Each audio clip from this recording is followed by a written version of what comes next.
The Mymensingh circuit হাউসের নিচে নদীর পাড়ে এখানে দেখেন কত সুন্দর স্পটটি দেখতে অত্যন্ত গুরুত্ব বহন করে এবং নিচে আছে নদী। এখানে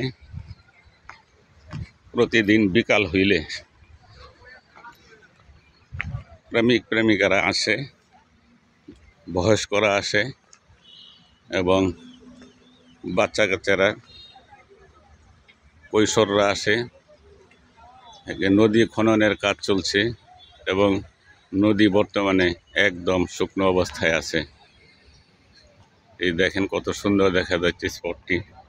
এখানে কত প্রেমিকারা নীরবে বসে বাদাম খাচ্ছে, মনের সুখে আনন্দ করতেছে, তাদের হৃদয়ের কথাবার্তাগুলি বলতেছে। দেখেন কত সুন্দর স্পটটি যদি আপনাদের ভালো লাগে আপনারা বেশি বেশি করে শেয়ার করে দেন।